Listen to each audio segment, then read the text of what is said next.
Lakini hata nikikupatia gari yangu nikuambie uendeshe kidogo, utaanza kusema hii breki labda iko chini, breki iko juu, sijui side mirror ioni.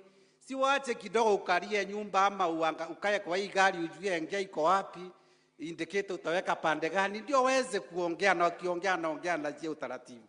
Kwa hivyo sisi tuko nyuma yako kama mbunge ya Meru na wa Meru. Na la mwisho, His Excellency, mimi wacha nichukue nafasi nikuambia asante. Mwaka 2015 nilikuomba huko university huko Mariene, na uliweza kutupea pesa 640 million, na kwa hii budget yenye tuko supplementary budget umetupea pesa ya kuimaliza, inamaliziwa. Mimi nasema asante, Mungu akubariki. Najua ni vile MP wangu ya yuko hapa, hiyo maneno wamefanya wakiwa na Mheshimiwa Linturi, na hiyo maneno iko sawa sawa. Mungu akubariki kabisa, na sisi tunafurahia. His Excellency, may God bless you 100 times. Thank you, God bless you. Asante sana Bwana Speaker. Sasa ningetaka kumtambua aliyekuwa mjumbe wa area hii, Bwana Kinoti Katobu. Tafadhali salimia watu. Asanteni sana. Yeye kwa chama ile ya Jubilee, ndiye deputy party leader wa Jubilee. Sasa tuko na wajumbe wengi sana kutoka area yetu. Apologies sana kutoka kwa Mheshimiwa Dr. Mutunga na pia Moses Kirima, wako ng'ambo wakiakilisha serikali kwa mambo ya usalama na kilimo. Mmepokea salamu za Dr. Mutunga na Mheshimiwa Kirima? Sasa nitawajulisha tu wabunge, kwa sababu nimefahamishwa wao wameongea pande kule Igembe North. Na walisa wasimame. Tuko naye vice chairman wangu wa uongozi wa bunge katika kaunti yetu ya Meru, Mheshimiwa John Paul Mwirigi. Simama salimiana. Tuko naye Mheshimiwa Mporo Aboli. Ngoja kidogo ndawani. Tuko naye Mheshimiwa, nitakupatia nafasi. Ngoja kidogo, nitakupatia nafasi. Tuko naye Mheshimiwa Taitumu kutoka Igembe North. Sasa tuko naye Dr. Chandler Mweti, Imenti South. Sasa nitawalika Alahim na Mheshimiwa Mudhoni ndio wafike hapa wasalimiene, kwa sababu hawakwenda pande ile, au ndio nitapatia nafasi waongee. Alafu kuna mtu anaitwa Mporo ako na salamu kutoka kule. Asante sana Mheshimiwa.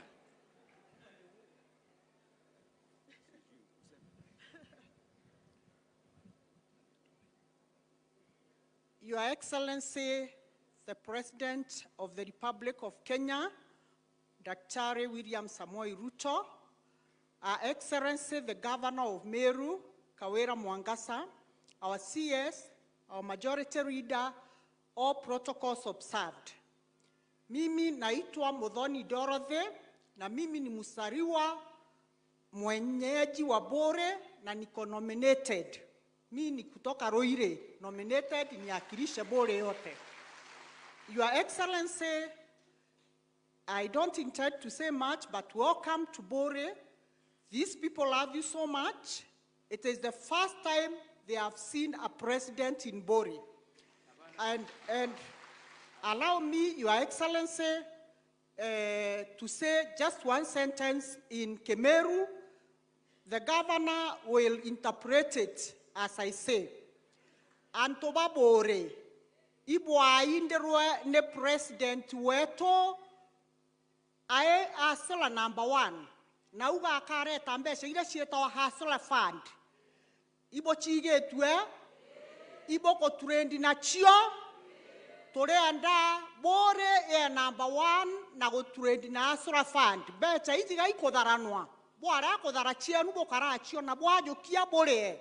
Tesa sawa. Ibo boega, bwajaire, kanko boera, president wetu adhitheria boega mono, ato durera CS kumanja wetu. CS wetu agriculture na mantu amainge monwa kuthithia imbije jatu wa jonde ende bwachionera bwingwa. Thank you so much, Your Excellency. Ukirudi salimia Mama Rachel Ruto.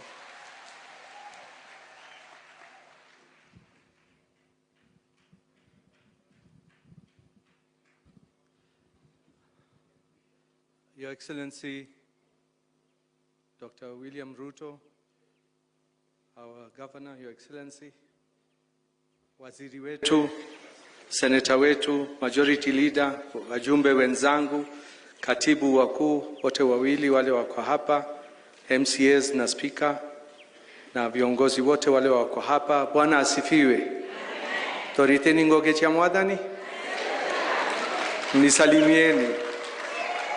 Kwanza, Your Excellency, wache ni kushukuru kwa kukuja hapa bure na kwa mwaliko ya chairman wetu Mheshimiwa Rindi Kiri, na nikwambie rais, hiyo ndio barabara Kenya, tutaenda mbele. Leo umeleta maji hapa na hakika utaleta maji kila constituency ya Meru County. Hata sisi constituency zetu tuko na maneno na tulikubaliana uanze na hizo mbili leo, baadaye utakuja ingine. So constituencies zingine wale wako hapa wasione kama rais ametusahau. Rais hawezi kutusahau, sisi ni watoto wake. Pia Mheshimiwa Rindi Kiri, rais amefanya kazi. Ukiona akiwa amechaguliwa mara ya pili, na hii constituency bore ilitoka ni mtoto ya North Imenti. Zamani ilikuwa North Imenti kutoka Tharaka paka Timau paka pale Laikipia, ndio ilizaa hii, na nafurahi na Mheshimiwa Rindi Kiri kazi ile amefanya, nafikiri atakuwa kama mimi 3 terms. Naomba hivyo. So wale wanatarajia kutafuta kiti, ndugu yangu Kinoti, wacha tutakutafutia kazi mali ingine. Usikuwe na wasiwasi. Rais atakupatia kitu ndio tuweze kuendelea, tufanye kazi pamoja. Rais, wache nikwambie, tulikuwa na mambo ya maandamano hapa Meru. Mbele ya wiki 2 walijaribu. Ndugu yangu anaendanga na wheelchair. Tulimsimamisha paka akasema nilimuibia wheelchair yake.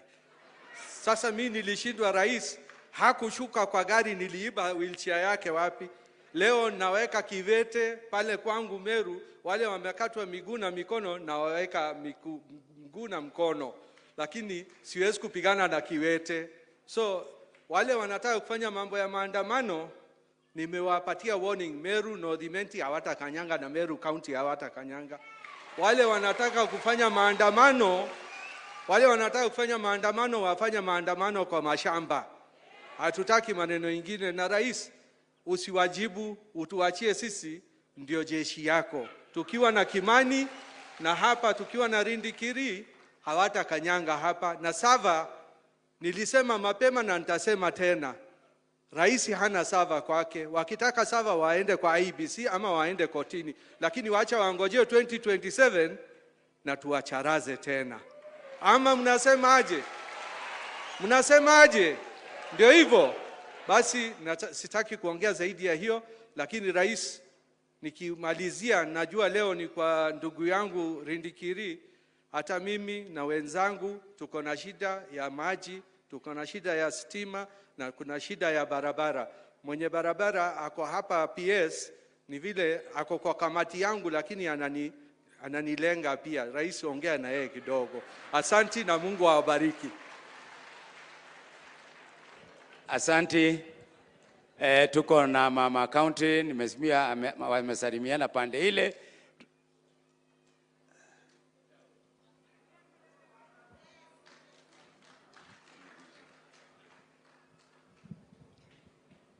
Your Excellency, and Her Excellency the Governor, all protocols observed.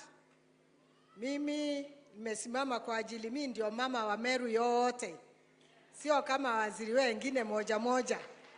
Na nimekuja hapa tushangilie president wetu kwa kufika hapa. Na mwambie ile saying ya Kimeru, frog, medhoja Jackie uraja tiomba kuraga mongombe dhidi atea. Hivyo tu Mheshimiwa Rais, ndio nilikuwa nataka kukuambia, na asante sana kwa kutembelea na ile kazi unaendelea kufanya. Asante. Wewe.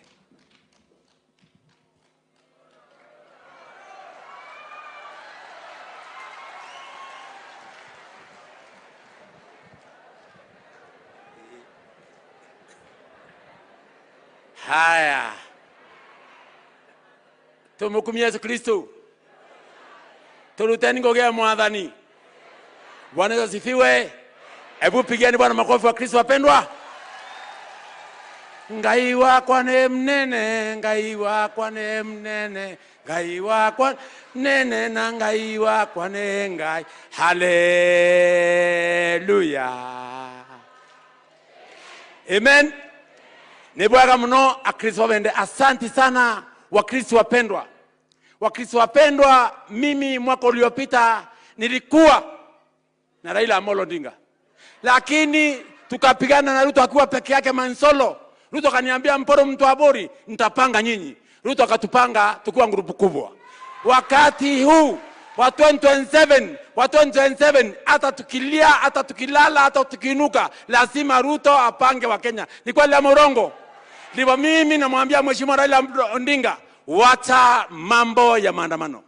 Ukitaka maandamano katika nchi yetu ya Kenya, kwenda sukua watoto wako, bibi yako, nizi yako, nyanya yako, muende maandamano, kwa sababu sisi wa Kenya tumekataa. Kwa sababu sisi tumekataa maandamano katika nchi yetu ya Kenya. Wakati wa Nyayo tulimsupport Raila Odinga, Wanjaluo akafaidika.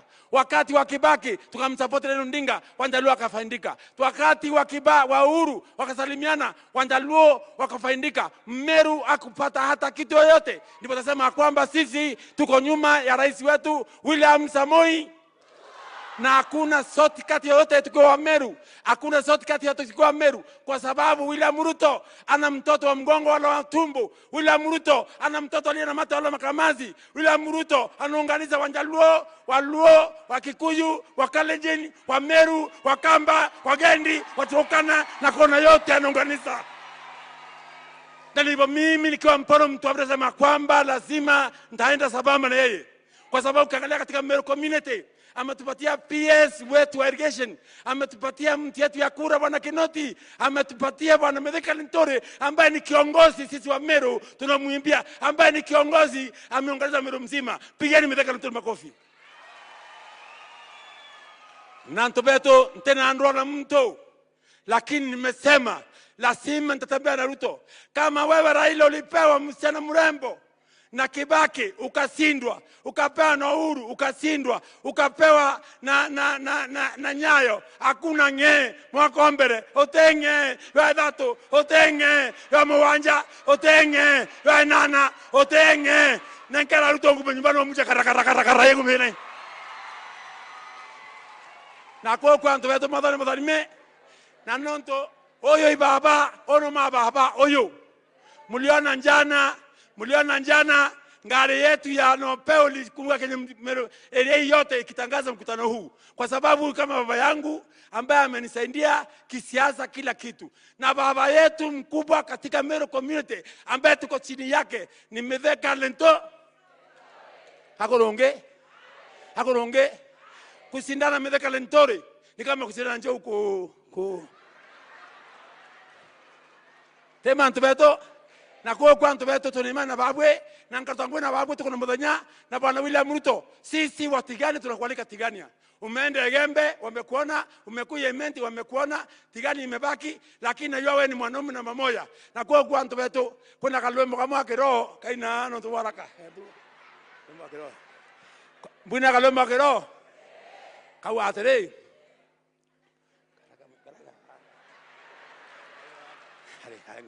Kawa Baba beba beria moto ngoria uria ati maendeleo baba.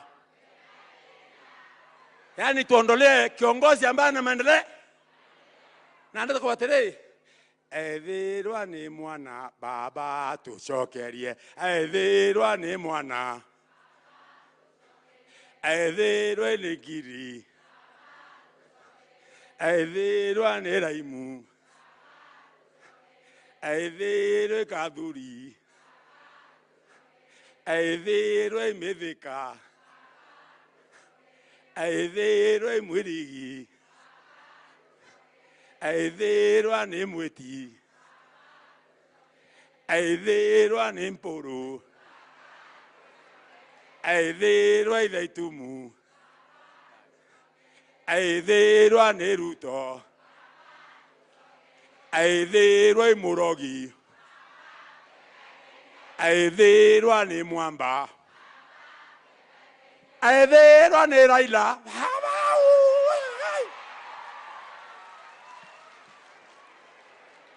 Your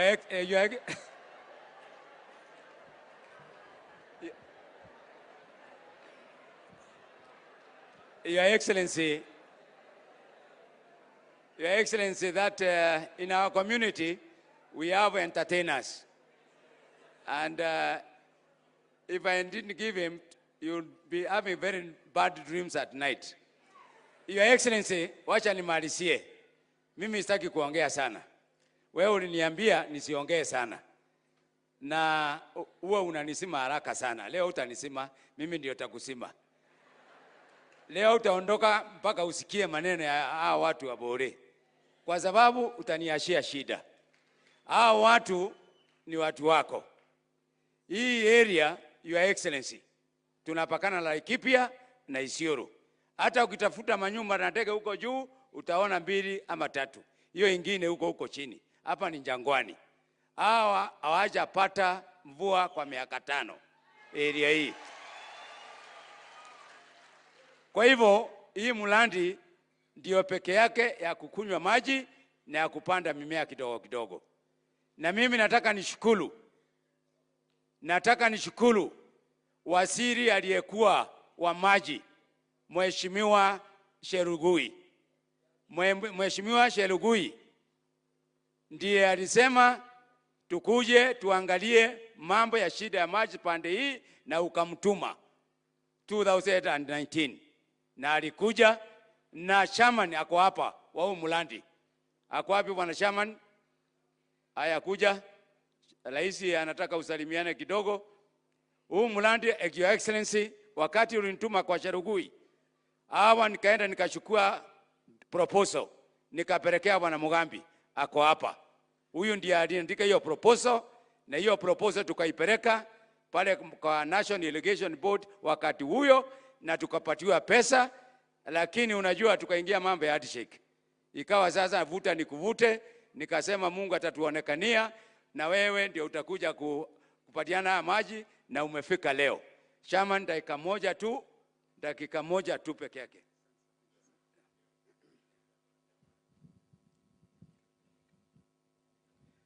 Rais wetu mpendwa Dr. Ruto, Her Excellency the Governor Kawira Mwangaza, na wageni wengine wote mashuhuri. Mimi sasa nitaongea kwa niaba ya hawa wakulima wote karibu 4,000. Kwa hivyo yetu ni kushukuru sana Rais kwa kupata nafasi hii out of your very busy schedule kuja kuona hawa watu wa pande hii ya Bori. Sisi tumeishi na shinda miaka nenda miaka rudi, lakini mwaka wa 2019 tulipo struggle kabisa tukalemewa, serikali ikakuja na ikatusaidia, na sasa hii maji imefika na tumefurahi sana Rais. Hata sasa wewe umeona maji imefika, kwa sababu kama vile mheshimiwa wetu amesema hapa ni jangwa, kuna kaanga hata miaka 2 miaka 3 bila kunyesha. Lakini sasa we want to assure you that mimi na mheshimiwa Rindikiri tumeongea, tunataka uje the 3rd year from now ndio utaona yetu itakuwa green revolution.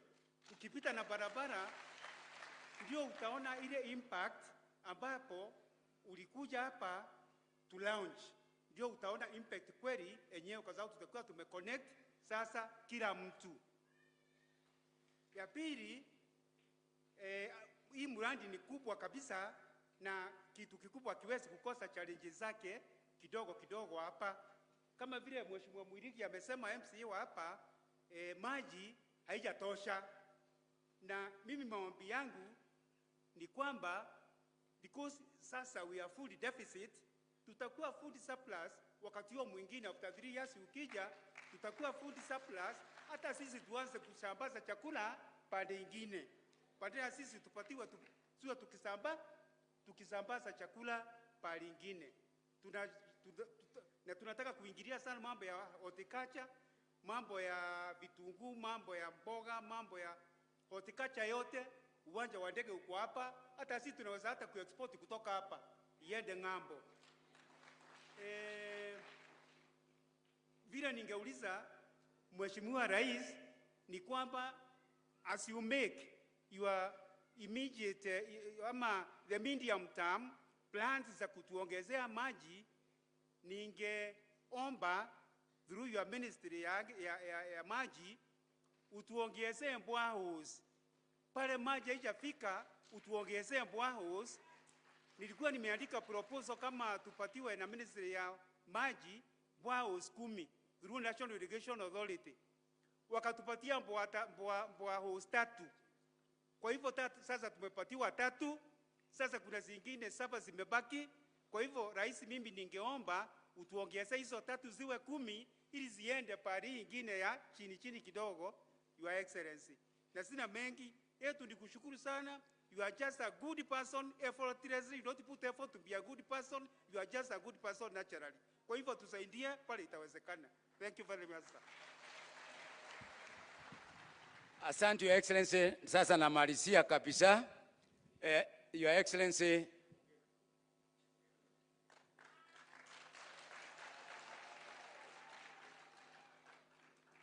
Your Excellency, tunafanya kazi kama ushirikiano na serikali kuu.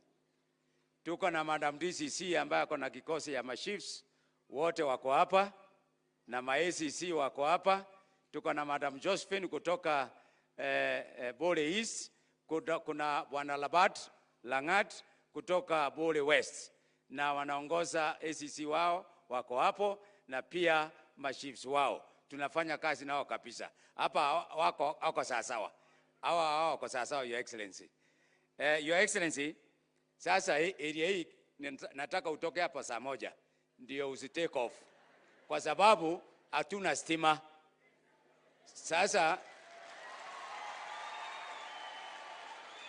Your Excellency, mimi ulinituma kwa ofisi ya aliyekuwa wasili Bwana Charles Kitel, na ukamwamulisha afanye uchunguzi aone ni wapi tunaweka stima bore, na tukakagua tukakuta tunahitaji 82 transformers ikiwekwa itatoa constituency yetu kutoka 35% to 70%. Your Excellency, handshake nilinyongwa.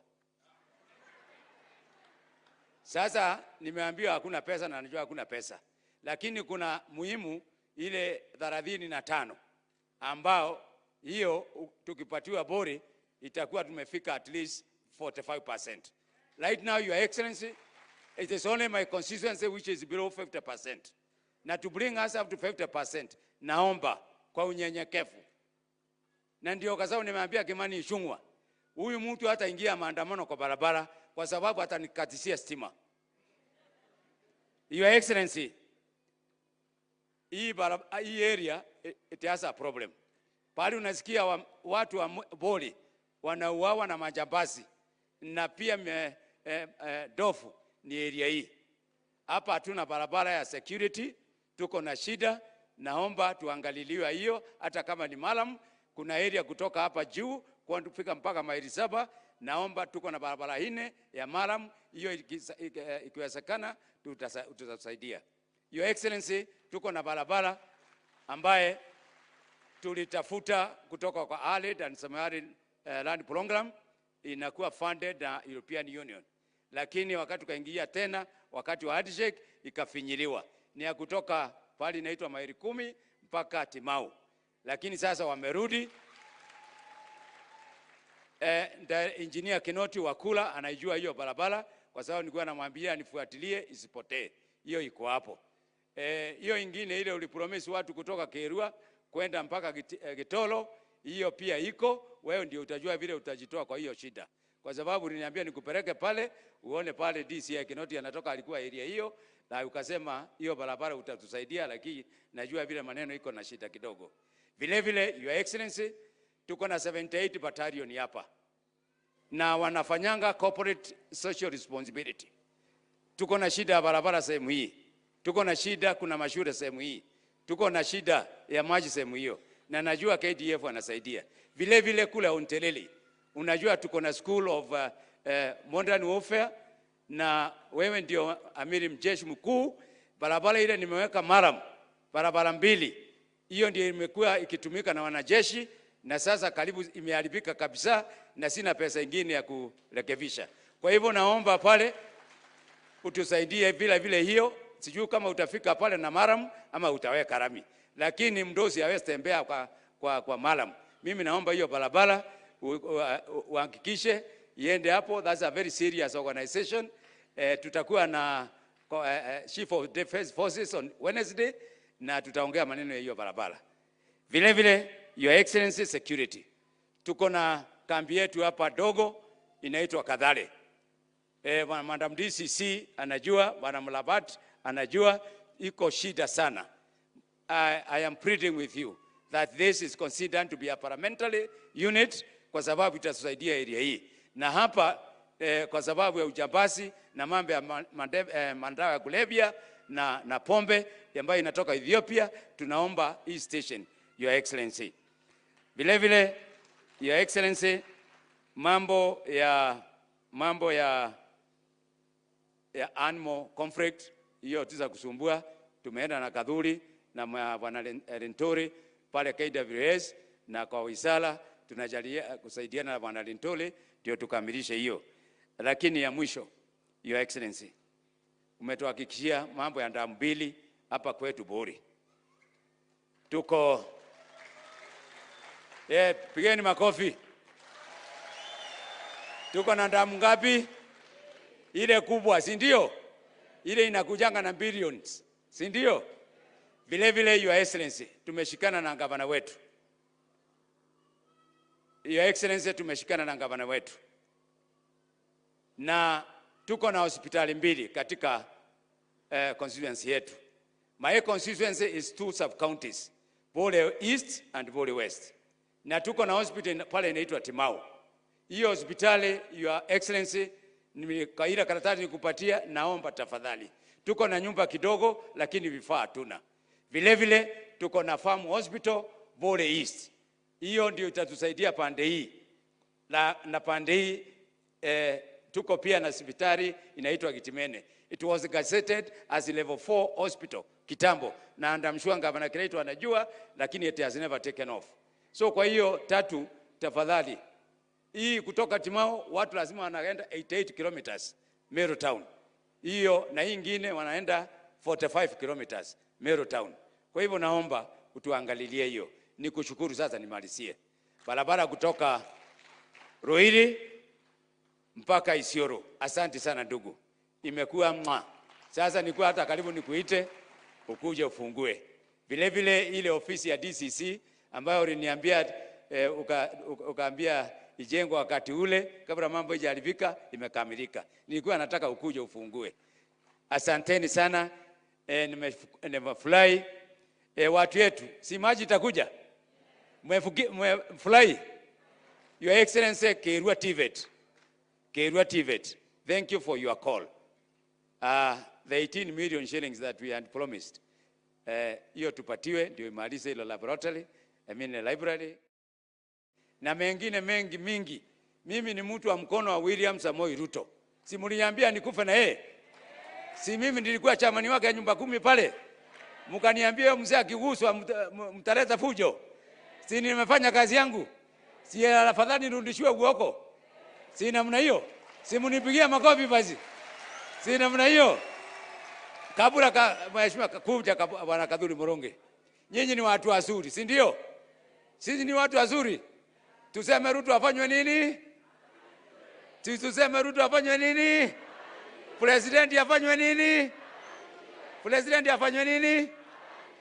Na nimaliza kabisa salamu kutoka kwa mama Bore, wanapanda miti na ameniambia ataalika first lady wakuja wapande miti pamoja. Wakati waliitwa pale State House, Doris Mugambi, mama Bore County, alitambuliwa na mama Lesho kama mfanyi maendeleo ya kupanda miti. Na kwa hivyo tuko na uhusiano mzuri kwa akina mama na vijana. Wakati hiyo ikifika, wakati mama atakuwa anakuja, mkuje sote tupande miti. Asanteni sana. Thank you very much. Tukaribishe senator wetu, Deputy Speaker wa National Assembly ambaye ni patron Senate, sorry. Lakini si ulikuwa bunge. Speaker wetu wa Senate, Mheshimiwa Kadhuri Morongi ambaye ni patron wa wabunge pale Meru. Asante sana Rais, najua kuna challenge ya weather. Niko na dakika mbili hata niseme mtukufu Rais, hata kama upende kuitwa mtukufu. Nataka kushare my 2 minutes with my senior Kiraitu Murungi. Dakika yangu moja na yako moja wanda wetu. Wewe ni kiongozi wetu, lazima tukutambue, kuja tushare dakika zangu.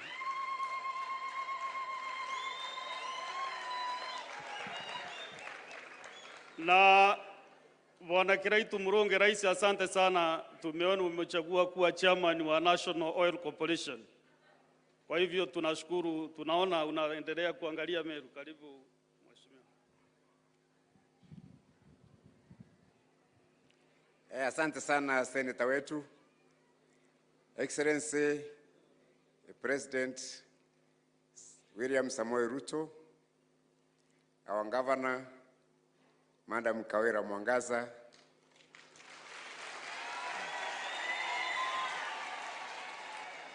ndugu yetu Mheshimiwa Ridikiri na waheshimiwa wote wa bunge, Speaker wa County Assembly na waheshimiwa wa County Assembly, viongozi wote wakiongozwa na Mheshimiwa Waziri Mithika Linturi, viongozi wa serikali, wewe ndio kiongozi wa serikali kuu hapa Meru, na antu wetu wonde wabure mugeni.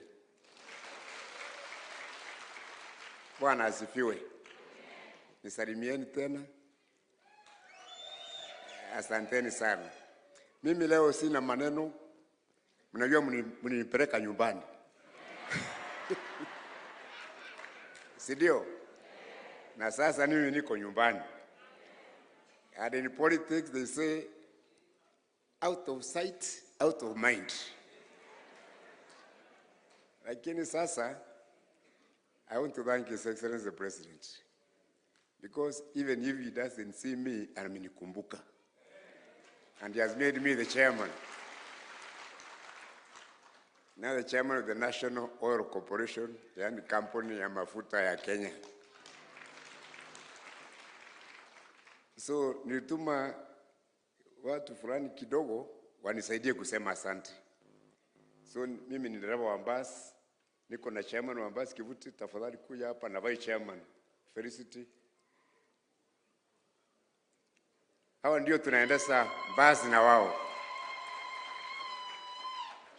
Huyu Kivuti ni chairman wa basi, anatoka huko Embu.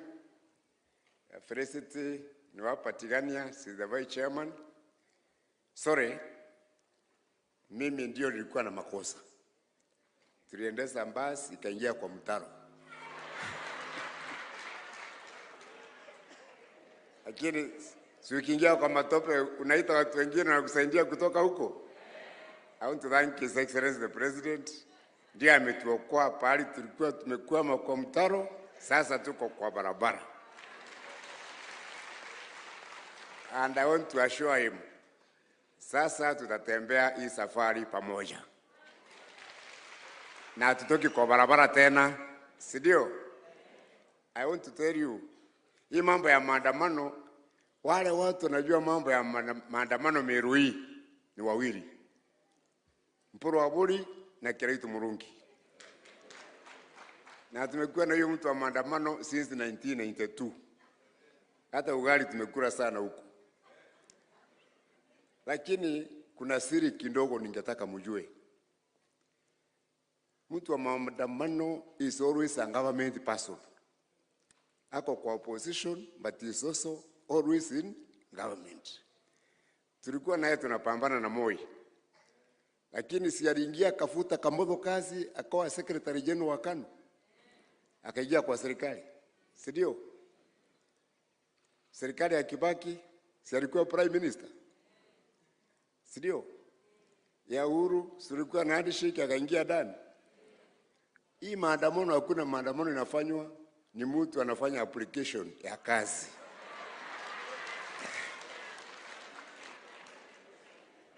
The question is, how many people are going to die? Ni biashara ngapi tutaharibu ili mtu apate kazi?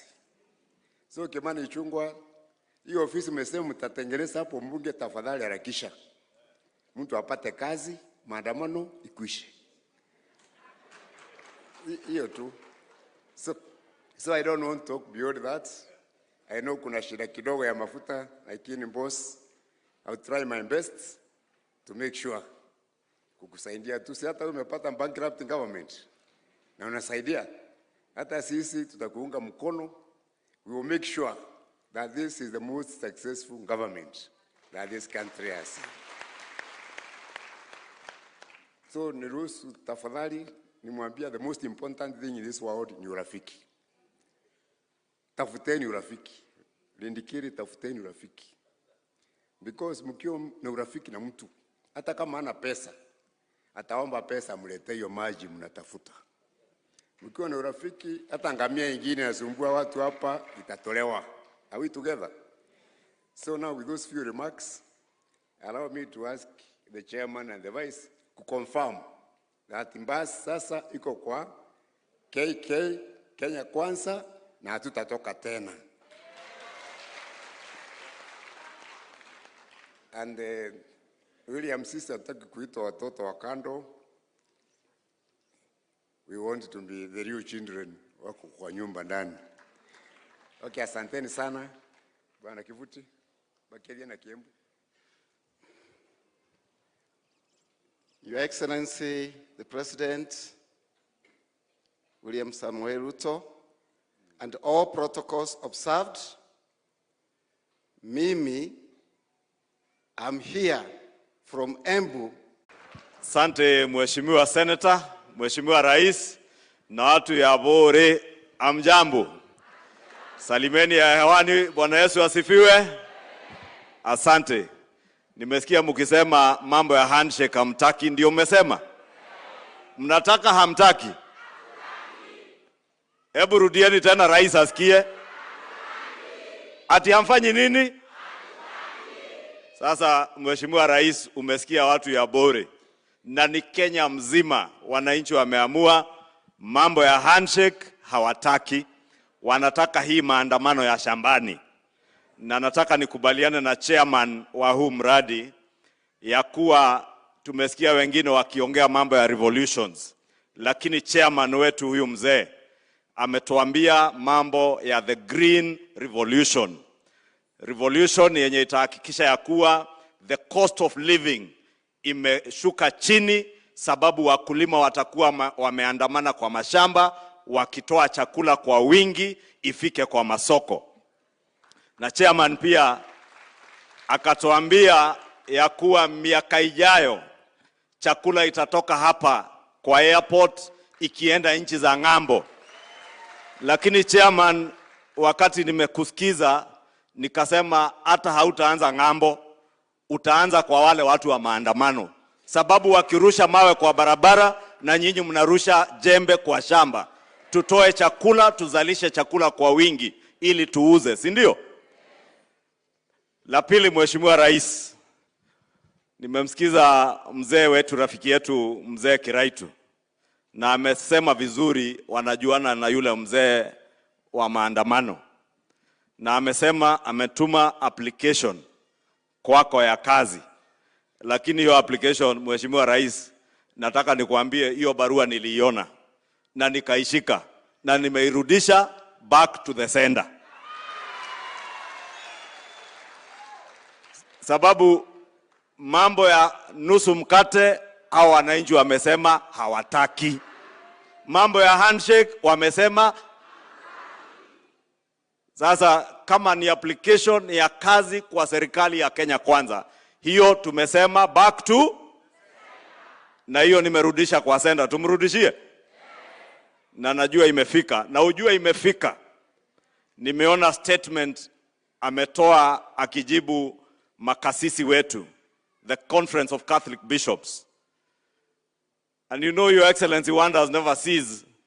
Yule mtu leo amequote Biblia, John 8:32, that you shall know the truth and the truth shall set you free.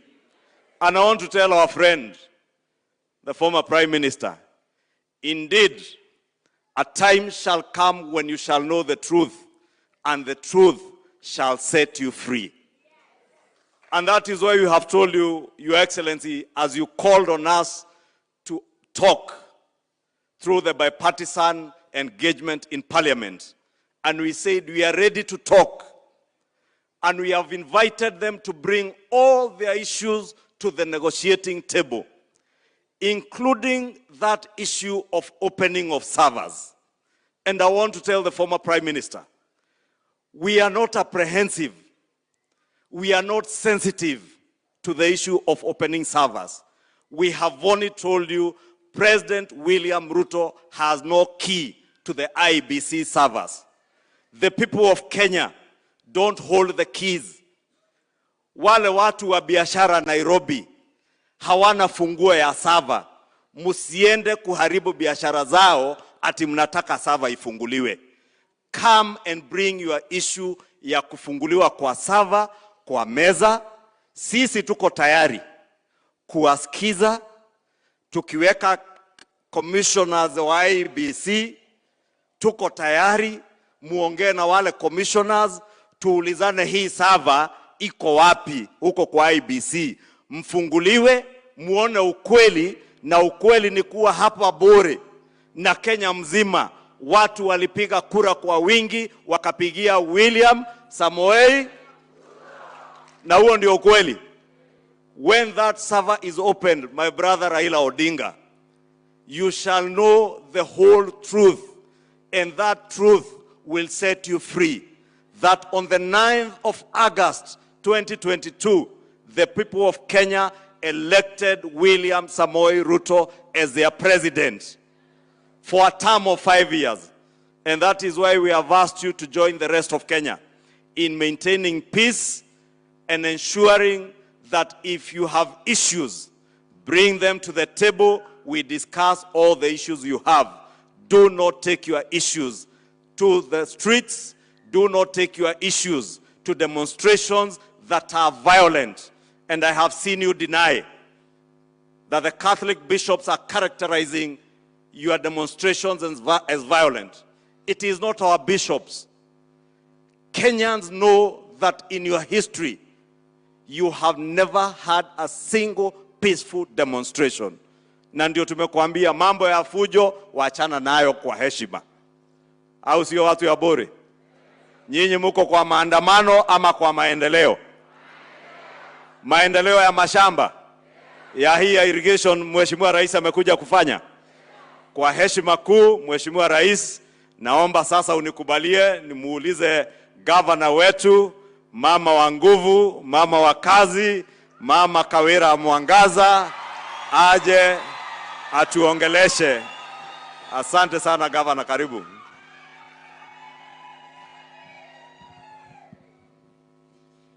Mheshimiwa Rais, viongozi wote na wageni wetu wote, na tuana twa Meru, mugeni kaere, tusalimiane hewani. Bwana asifiwe. Leo ni siku kubwa sana, na kama kiongozi napenda kumshukuru rais wetu kwa sababu ya kutembea, atujulie hali, atuletee maendeleo. Na hapa sisi na viongozi wote tunasema maendeleo ya Meru County ni kabati kaende. Kabati Kaende. Hiyo ni kusema ya kwamba speed yetu ya maendeleo hapa ni 400 kilometers per hour. Na tunamshukuru Mungu kwa sababu president, wakati shetani alikuwa anataka kutatiza speed yetu, uliingilia kati, ukatuweka pamoja, mimi na MCAs na viongozi wote, ukasema lazima kuwe na amani Meru. Kwa hivyo tunakushukuru sana kama watu wa Meru. Sitaki kuongea mambo mengi maana tumeongea tukiwa upande wa Igembe, na rais wetu amekubali ya kwamba atashughulikia mahospitali, atashughulikia barabara zetu, pia anashughulikia mambo ya security yetu. Tumeongea mengi na akaahidi ya kwamba anaenda kutuangalia, na leo tumekuja kusema asante kwa sababu ya project ambayo rais wetu ametuletea inayogharimu zaidi ya milioni 250. Kwa hii project rais, ningejikakamua kama governor singeweza. Mimi nimejaribu tu pamoja na area MCA, tunawapatia pipe 1000. Kwa hivyo hiyo kazi nyingine ambayo umetusaidia, tunasema Mungu akubariki sana rais wetu. Nataka kusema mambo matatu peke yake rais. Hii area ya Ntumbori kwangu ni hapa tu, si mbali. Kukikua usiku hata usishughulike kwenda kwa Rendikiri huko mbali, kwangu ni hapa. Lakini tuko na 4 years hatujapata mvua, miaka 4 hatujapata mvua. Lakini tunamshukuru Mungu sasa, at least kuko green, tutavuna kitu.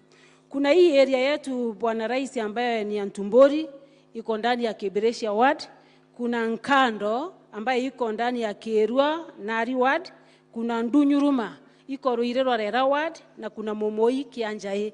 Ninakuomba rais wangu kabisa tushughulikie, uone ya kwamba sisi tumekuwa gazetted as arid and semi-arid areas, ili manufaa ya serikali ikifika tusikose kuwa kwa hiyo list. Juzi nimekuwa na wageni, lakini Kibereshi hapa ndani Ntumbori haikuwa, Nkando haikuwa, Ndunyuruma haikuwa. Tunakuomba kabisa utusaidie tuwe gazetted as arid and semi-arid area, majina yetu ingie ndani pale tuweze kupata msaada. Ya pili bwana rais, na kuomba kwa sababu hii area yetu kuna barabara nyingi ambazo umepeana za national government. Kuna moja ninakuomba isisaulike, pengine iko hapo tu, tunasikia kwamba budget ilipeanwa na kuna pesa, lakini tunaomba uangalie unapoangalia zingine ambaye ni kwa muungani ya Mbalia maili 10 iwekwe lami, na ukitufanyia hivyo tutafurahia bwana rais. Ya mwisho rais wetu, napenda kukumbusha ya kwamba Meru town tumepiga hatua kubwa sana, na tunaomba kwa unyenyekevu unapoconsider zile towns ambazo utapatia ziwe city. Meru town tuko na population ya over 300,000 ambao wako hapo. Kwa zile ambazo huko umepanga zipate city, sisi tumekamilisha kila kitu. We've met all the qualifications, tunakuomba tupatie hiyo city. Meru iwe city. Na ukifanya hivyo rais wangu, tutasema Mungu akubariki na kuongeza. Na kumbuka hapa Bore ndio ulianza siasa yako. Tukiwa UDA, na mkutano wako wa kwanza uliweka Kerua, na tukajua ya kwamba huyu anaenda mbali. Ndio tunakushikilia mpaka leo, tunakushikilia hivi tu. Na mimi kama mama nimesema hiyo kabuti siashirii tena. Nitangangana na hiyo kabuti, maana nilikuleta kaunti nikiwa wa kwanza, na nitashika mpaka miaka yako 10 na ingine uongezewe na Mungu, na Mungu wetu abarikiwe sana. Nikimalizia nataka kusema sisi watu ya Meru hatutafikisha wakati wa kuweka masufuria kwa kichwa. Sisi na maandamano ni kama bingu, hatutakubali kamwe kama mama kuandamana na masufuria. Tunajua ya kwamba umepata serikali ambayo ni fogodhari, haina kitu. Tunaomba wanaoenda kuweka mashimo ama kuangalia kwa jisho mbaya wajue kwamba umepata serikali ambayo haina kitu na umechukua hatua kubwa. Ninashangaa na wale ambao wanasumbua rais. Akisema tuende tutoe inaitwa nini taxes, wanampatia jina Sakayo. Rais wetu akienda kututafutia ng'ambo, alete vyakula, alete pesa, wanasema ni mtalii. Rais wetu akisema tufanye hivi, wanampatia jina. Dawa ya opposition rais wetu ni kazi. Hiyo ndio dawa peke yake. Dawa ya watu wa makelele ni kazi. Wanapopiga makelele na kuandamana, tunafurahi kwa sababu tunakuona mashinani ukitembea, ukitupatia fertilizer. ukiinua hospitali zetu, ukitujengea mabarabara, ukileta miradi ya maji. That is the only medicine to deal with opposition. Mungu akubariki. Nataka kila mtu ainuke juu, tumkaribishe rais wetu kwa makofi sana. Tunasema ni asante, hata umetupatia tolinge ni karokemi kaere karokemi karokemi karokemi kaere karokemi karokemi. Karibu sana rais. Asante sana gavana wetu. Tafadhali tuketi chini, tafadhali. Antovabe bori mugeni kaire. Bwana Yesu asifiwe. Simunisalimia hivyo hewani nione watu wa bori. Asanteni sana. Kwanza mimi nataka nichukue nafasi hii niwashukuru sana watu wa Buri na watu wa Meru. Tulikuja tukaomba kura zenu. Nyinyi mkawa ni watu wazuri sana, watu waaminifu, watu wa Mungu. Mkatupatia kura zenu, mkatuongezea maombi nyingi, naye Mungu akatupatia ushindi. Mimi nasimama hapa mbele yenu kusema asante sana. Kwa sababu ya maombi yenu na kura zetu wengi, tukawa na wabunge wengi, tukawa na ile uongozi yote, na mimi nataka niwahakikishie ya kwamba mimi nitafanya kazi na hawa viongozi wenu wote mliowachagua. Kwa sababu ile mambo ya viongozi, nyinyi mlimaliza tarehe 9 mwezi wa 8 mwaka uliopita, wakati mlipiga kura, kazi yenu mlimaliza. Sasa ile kazi imebaki sio ya viongozi tena, kazi imebaki ni ya wananchi na maendeleo. Ndio mimi nataka niwaulize viongozi wote wenzangu, tusiwakosee wananchi heshima. Baada ya wao kuamka mapema na kupiga kura na kutumalizia sisi viongozi kazi yetu, ati tuendelee na kuongea mambo ya viongozi, tusahau mambo ya wananchi. Itakuwa ni makosa makubwa sana. Kazi ambayo iko saa hizi ni kazi ya wananchi wa taifa letu la Kenya ya maendeleo.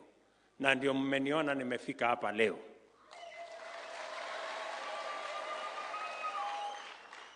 Nataka nishukuru viongozi wote wa Meru. Wakati tumemaliza uchaguzi, ikatokea mambo kidogo ya kutoelewana. Nikatuma deputy wangu Mheshimiwa Rigathi Gachagua, nikamwambia nataka watu wa Meru wakae pamoja. Mimi nawapongeza viongozi wote kutoka governor, senator, wabunge, MCAs kwa sababu ya uamuzi wenu wa kushirikiana na kuweka mambo ya Meru mbele ya maslahi yenu wenyewe. Mimi nawashukuru sana. Na ndio mimi nataka niwahakikishie watu wa Meru, mambo ya Meru itakuwa katikati ya mambo ya serikali yetu tukienda mbele. Asanteni sana.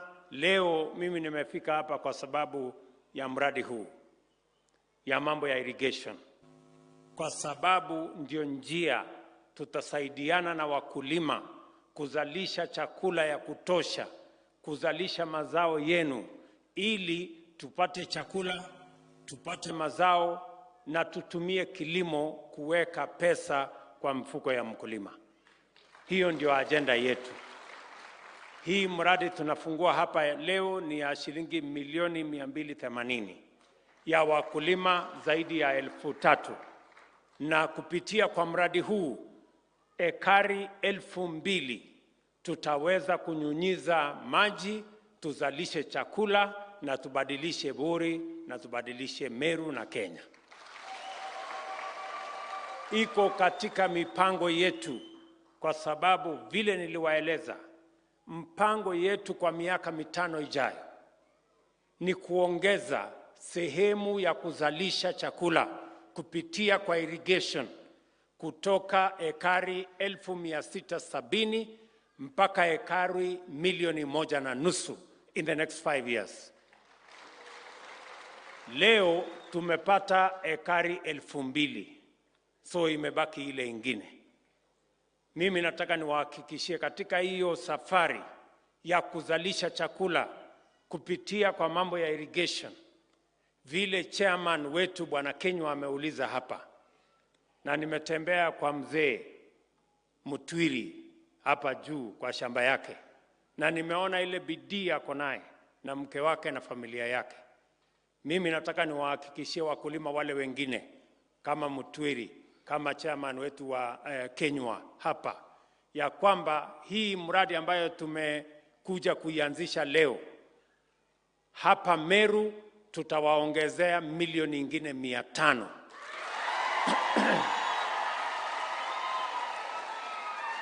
ya milioni ingine 500 ya kusongesha mambo ya irrigation, na tuhakikisha kwamba wakulima wengine wengi na shamba ingine ardhi kubwa. Nimesikia mmesema mnataka phase 2.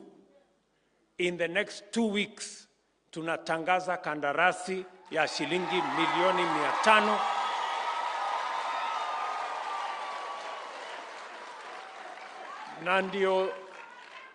na ndio sababu mimi nimefika hapa leo, mjue ya kwamba mbali na ile mradi tunafungua hapa, we have a greater plan ya mambo ya irrigation hapa Meru na Kenya. Na ndio nimemwambia waziri wangu hapa Bwana Mithika Linturi, ambaye ananisaidia hiyo kazi, yeye na wizara yake sasa watatangaza kandarasi ya shilingi milioni 500 in the next 2 weeks, ndio tuweze kusongesha agenda yetu ya kuzalisha chakula kupitia kwa mambo ya irrigation. Kwa sababu mimi nawaeleza ndugu zangu watu wa Meru na Wakenya wenzangu, njia ya kuondoa aibu ya njaa katika taifa letu la Kenya, njia ya kupunguza gharama ya maisha ni kusaidia wakulima wetu, tuwapatie mbegu, tuwapatie mbolea, tufanye irrigation, tuzalishe chakula ya kutosha, gharama ya maisha ipungue. Hatuwezi kupunguza gharama ya maisha kwa kuweka sufuria kwa kichwa, kwa kufanya maandamano kuharibu mali ya wananchi. Hiyo haitapunguza gharama ya maisha. Maandamano ile itapunguza gharama ya maisha ni ya mkulima, tukimpatia mbegu, tukimpatia mbolea, tumpatie maji, hiyo ndio itapunguza gharama ya maisha na gharama ya chakula katika taifa letu la Kenya. Vile vile, kwa sababu ya hiyo mpango yetu ambayo hapo nyuma ilikwama kidogo, tumekubaliana sasa katika mpango yetu ya miaka 5 ijayo. Pale tulienda kutoa hii maji ni mahali kidogo kwa hii Katida River.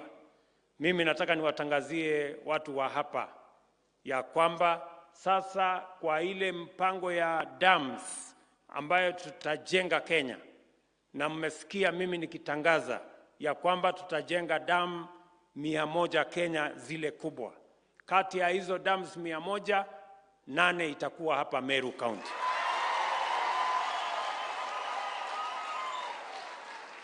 Tayari tuko na mpango ya dam ya Kidhino hapa juu. Tuko na dam ya Ura ambayo iko pale Tigania ama ni Gembe. Tuko na dam 3 hapa Buri.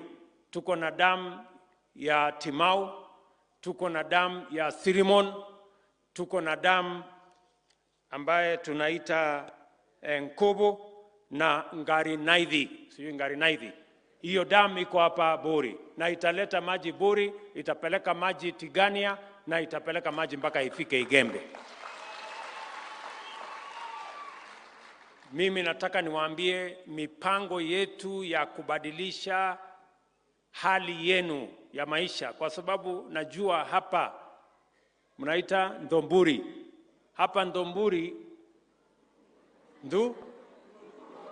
Ndomburi. Hapa Ndomburi muko na matatizo sana ya maji. Si ni kweli? Na wakati nilipanga hii safari, niliambiwa Ndomburi ni mahali kona na kame. Nikawaambia hata Yesu alizaliwa mahali padogo inaitwa Yerusalemu ama Bethlehemu. Lakini ndiye alikuja akabadilisha Kenya, alikabadilisha dunia. Nikawaambia hata hii Ndomburi angaye inakaa kama iko kona, hapa ndio tutatoa chakula na itabadilisha taifa letu la Kenya. Na ndio nimefurahi sana kufika hapa kwenu. Hiyo mpango yote ya mambo ya maji hapa Meru na Kenya ni kwa sababu tunaamini hasa katika matatizo tuko nayo ya climate change, lazima tubadilishe mwenendo wetu wa kilimo kutoka rain-fed agriculture mpaka irrigation agriculture, ndio tuweze kuzalisha chakula. Na hakuna dawa ingine ama njia ingine ya kuendesha mambo ya irrigation. Tutege maji, tuweke kwa damu, ndio tuweze kuyatumia kwa matumizi ya nyumbani, matumizi yenu ya mifugo, na pia tufanyie irrigation, tuzalishe chakula, tupeleke taifa letu la Kenya mbele. Hapa kwenu Bori, pia tumekubaliana kama serikali ya Kenya, tuko na masoko 181 ambazo zilikuwa zimejengwa ikakwama. Mimi nataka niwatangazie hata yenu ilikuwa imekwama hapa Timau. Sasa tumeweka pesa katika budget yetu ya mwaka unaokuja, shilingi bilioni 3, tutatengeneza hizo soko 181. Tuhakikishe ya kwamba wakulima wetu in every county, we are going to develop a new market in every county. Na tumekubaliana vile vile na hawa magavana, tukitengeneza ile soko ya every sub county, tutengeneze soko mzuri, wananchi waweze kuwa na mahali pazuri pa kuendesha biashara yao. Vile vile tutafanya soko kubwa pale Meru, na tumekubaliana na gavana wenu pale wataweka shilingi 250 milioni, na mimi nitaweka shilingi milioni 500 ya serikali ya kitaifa. Tuhakikishe ya kwamba hapa Meru muko na mahali ambapo muna aggregate ile mazao yenu ya shambani. Tutaweka pia pale industrial park ambayo tutafanyia value addition, tuweze kuongezea dhamana mazao yenu yote.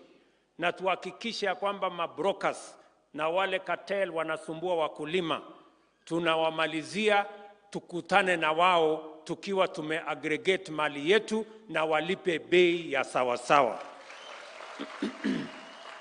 Nyinyi mnanielewa? So hiyo mpango yote ya kujenga soko ya Timau, ya kujenga aggregation na industrial park hapa Meru, na nitarudi hapa ili kuja kuzianzisha rasmi, ndio tuhakikishe ya kwamba hii safari ya kuweka pesa kwa mfuko ya mwananchi ni safari ambayo itatimia. And we are going to work together in that direction. Mumenielewa jameni? Na katika hiyo safari tuko na mpango, na waziri wa kilimo atakuja kuwaeleza. Tuko na mitungi ama ile milk cooling plant 30 ya Meru County. Mimi nataka county government ya Meru na wabunge waketi chini, mtueleze mahali gani tutaweka milk coolers, kwa sababu tunataka kukusanya maziwa ya hawa wakulima, na tuhakikisha kwamba maziwa inalipwa bei ya sawasawa. Haiwezekani kwamba bei ya maziwa iko chini ya bei ya maji. Hiyo haiwezekani. Si mnajua hii half liter ya maji ni shilingi karibu 100, na bei ya maziwa si ni shilingi 30. Sasa tunataka tupange vizuri, kama itaharibika sana, lita moja ya maziwa ikuwe at least shilingi 60 tukiendelea mbele. So tunataka tujipange, na njia ya kubadilisha bei ya mazao yetu ni kuhakikisha kwamba kuna infrastructure. Tujenge soko, tuwapatie milk cooling plant, tujenge ile aggregation an industrial park kule town, tuhakikisha kwamba tunasukumana pamoja na tunaenda mbele na mazao yetu inapata bei ya sawa sawa. Mimi nimekuwa hapa leo, nilikuwa kule Nyambene, nimewaambia ya kwamba tumeweka sheria mpya ya mambo ya miraa, tuhakikishe ya kwamba miraa inalipwa na hakuna ile levies na charges, na pamoja na ile fees ambazo zinalipwa, wakulima wanaenda hasara. Na vile vile tunapanga soko ya sawa sawa, tuhakikisha kwamba kila mmea, kama ni kahawa, kama ni chai, kama ni hiyo miraa, kama ni avocado, kama ni macadamia, tunapata bei ya sawa sawa na tunasaidiana na wakulima wa taifa letu la Kenya. Mimi vile vile nataka niwaeleze ya kwamba tumekwisha kubaliana ya kwamba nitakuja nikamilishe stadium yenu ya town hapa ya Kinoru, na ni handover kwa county government waweze kumanage na itengenezwe vizuri, ndio dunia hiyo ikae chonjo. Si namna hiyo? Na vile vile tutakuja kufanya zile zingine tukishirikiana pamoja na nyinyi, na tukienda mbele tukiwa sote tumetembea pamoja. Nimesikia kuhusu shule hii, mjumbe wenu huyu amenieleza hapa kulijengwa borehole lakini haikuwekwa solar. Nimeambia mtu wangu hapa aweke solar by next week, kama wiki hiyo ingine. Huyu bwana Mugambi ataweka solar kwa hiyo mpango ya shule. Na vile vile umesema kuna shida kidogo ya shule pale, nitakuongezea shilingi 300,000 uende upange hiyo mambo yako ya shule. Na nitatumana, si ndio mdosi? Hiyo sawa sawa. Tapanga hiyo maneno. So tutashirikiana namna hiyo, na pia ile technical training college yenu ambaye huyu mjamaa aliniambia kuhusu technical training college yenu. Mimi nataka niwatangazie mambo matatu.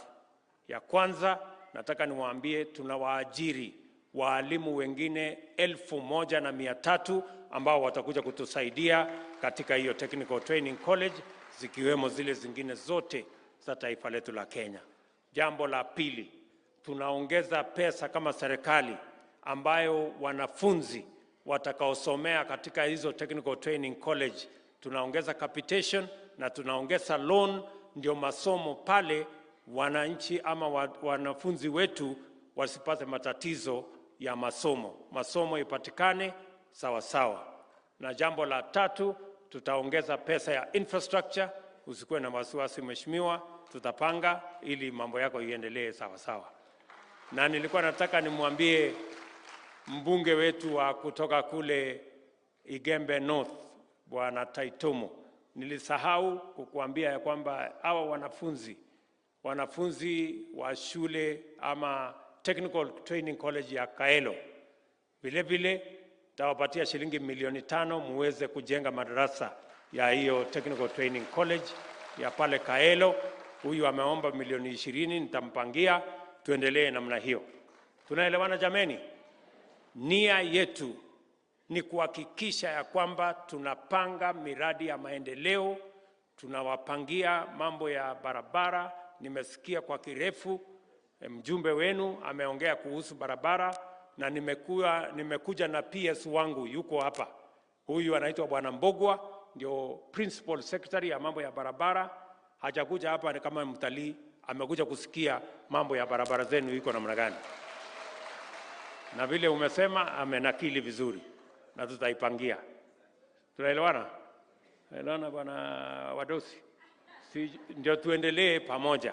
So barabara zenu tutashughulikia, na mambo yenu ya usalama Vile vile mimi nataka niwahakikishie mambo ya usalama, tunashughulikia askari wetu, tuwapange na mambo yao sawa sawa. Na jambo la pili, pia nataka niwapange na vifaa.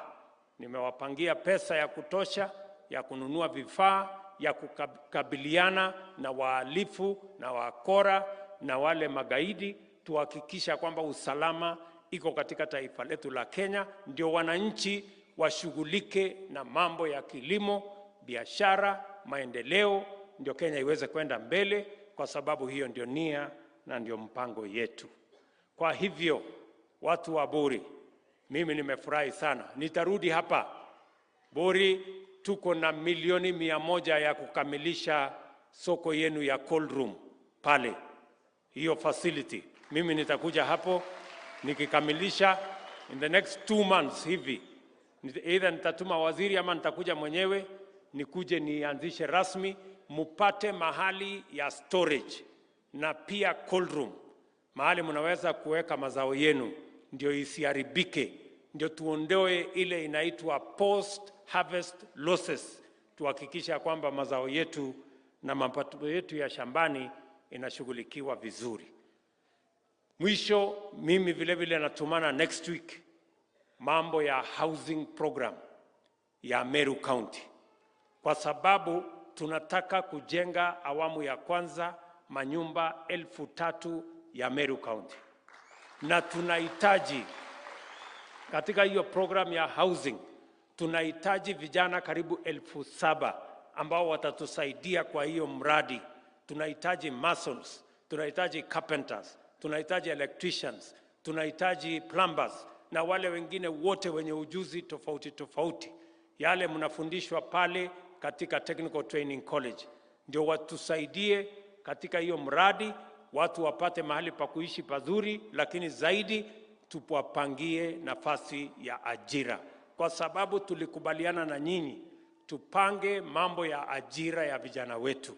And that is why mnaona tunapanga mambo ya housing, tunapanga mambo ya industrial park, tunapanga mambo ya soko, tunapanga maneno ile ingine yote, kwa sababu tunataka kuhakikisha kwamba vijana wa Kenya, kina mama wa Kenya wako na ajira, wanashughulika, ndio tuweze kuchangia maendeleo ya taifa letu lote la Kenya. Mimi nawashukuru sana ndugu zangu watu wa Buri. Nawashukuru sana ndugu zangu watu wa Meru. Mimi nataka niwahakikishie ya kwamba mambo ambayo mimi na serikali ya Kenya tutashughulikia ni mambo yenu ya maendeleo. Tushughulike na barabara, tushughulike na masomo ya watoto wetu, niwapangie soko, niwapangie industrial park, nipange mambo ya milk coolers, nipange mambo ya hospitali. Na nimekubaliana na governor, hospitali ya Meru hapa, ile referral hospital, bado haijafikia kiwango ambayo ningependa. Kwa hivyo tutawaongezea pesa ya kuipanua na tutaongeza pesa ya equipment, ndio hapa Meru matibabu yote ipatikane hapa Meru. Hakuna haja ya kwenda Nairobi, hakuna haja ya kwenda ng'ambo. Tutalete vifaa ya kutosha ili wananchi washughulikiwe na matibabu ama matatizo yao ya matibabu hapa nyumbani. Tumekubaliana vile vile kuanzia mwezi wa 6, kila mwananchi mahali popote ulipo, sasa tutakuletea community health promoter hapo karibu na nyumbani. Yule mtu ambaye anaweza kupima pressure, kupima nini, atakuwa hapo karibu na nyumbani. Sio lazima uende mpaka hospitali. Ndio tuweze kumalizia yale mambo mengi pale nyumbani.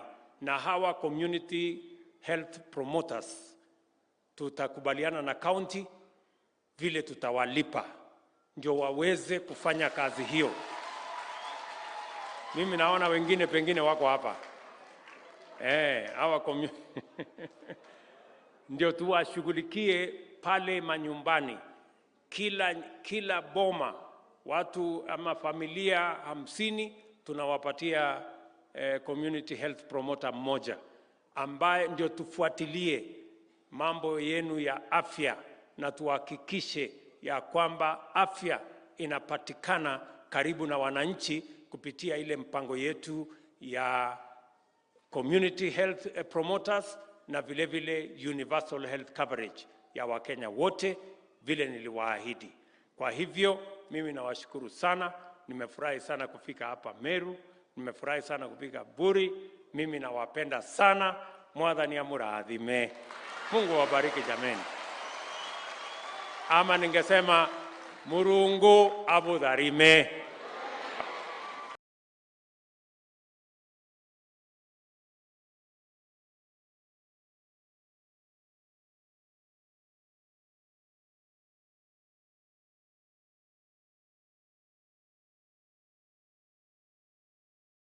Sawa sawa.